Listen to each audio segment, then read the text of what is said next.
Life is complex. Join us for the simple gifts of wisdom, love, and delight in the written word. The Federalist Papers. Federalist number 79. The Judiciary Department Continued. By Alexander Hamilton. To the people of the state of New York. Next to permanency in office, nothing can contribute more to the independence of the judges than a fixed provision for their support. The remark made in relation to the president is equally applicable here. In the general course of human nature, a power over a man's subsistence amounts to a power over his will.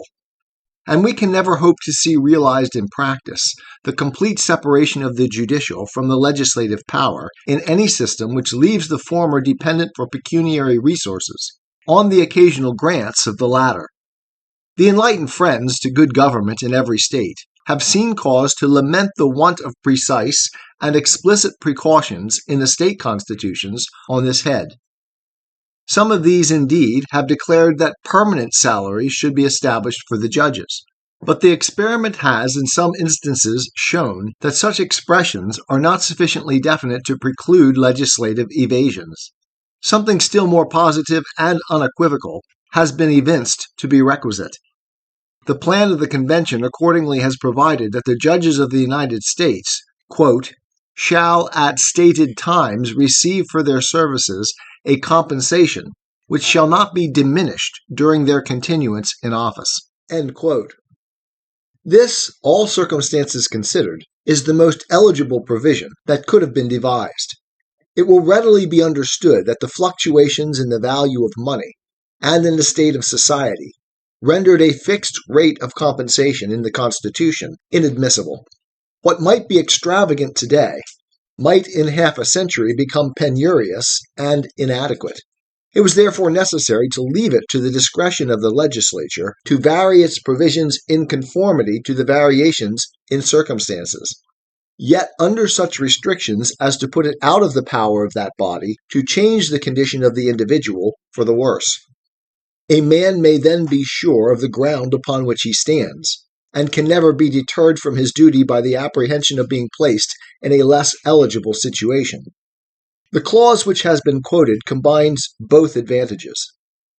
The salaries of judicial officers may from time to time be altered, as occasion shall require, yet so as never to lessen the allowance with which any particular judge comes into office in respect to him. It will be observed that a difference has been made by the convention between the compensation of the president and of the judges. That of the former can neither be increased nor diminished. That of the latter can only not be diminished. This probably arose from the difference in the duration of the respective offices. As the president is to be elected for no more than 4 years, it can rarely happen that an adequate salary, fixed at the commencement of that period, will not continue to be such to its end. But with regard to the judges, who, if they behave properly, will be secured in their places for life, it may well happen, especially in the early stages of the government, that a stipend, which would be very sufficient at their first appointment, would become too small in the progress of their service. This provision for the support of the judges bears every mark of prudence and efficacy, and it may be safely affirmed that together with the permanent tenure of their offices, it affords a better prospect of their independence than is discoverable in the constitutions of any of the states in regard to their own judges. The precautions for their responsibility are comprised in the article respecting impeachments. They are liable to be impeached for malconduct by the House of Representatives and tried by the Senate, and, if convicted, may be dismissed from office and disqualified for holding any other. This is the only provision on the point which is consistent with the necessary independence of the judicial character, and is the only one which we find in our own Constitution in respect to our own judges. The want of a provision for removing the judges on account of inability has been a subject of complaint, but all considerate men will be sensible that such a provision would either not be practiced upon or would be more liable to abuse than calculated to answer any good purpose. The mensuration of the faculties of the mind has, I believe, no place in the catalogue of known arts. An attempt to fix the boundary between the regions of ability and inability would much oftener give scope to personal and party attachments and enmities than advance the interests of justice or the public good.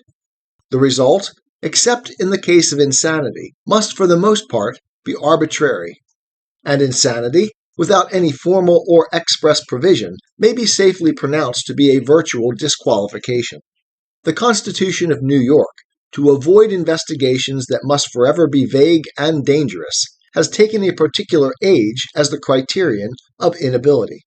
No man can be a judge beyond 60.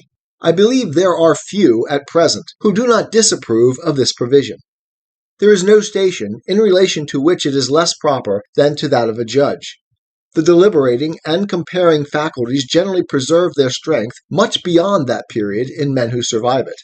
And when, in addition to this circumstance, we consider how few there are who outlive the season of intellectual vigor, and how improbable it is that any considerable portion of the bench, whether more or less numerous, should be in such a situation at the same time, we shall be ready to conclude that limitations of this sort have little to recommend them.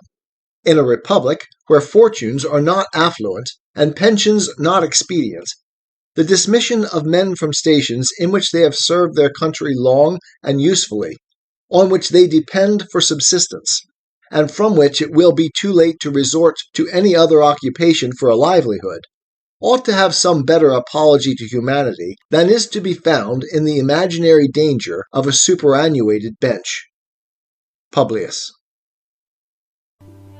'Tis the gift to be simple, 'tis the gift to be free, 'tis the gift to come down where we ought to be, and when we find ourselves in the place just right, 'twill be in the valley of love and delight. When true simplicity is gained, to bow and to bend, we will not be ashamed. To turn will be our delight, till by turning, we come round right.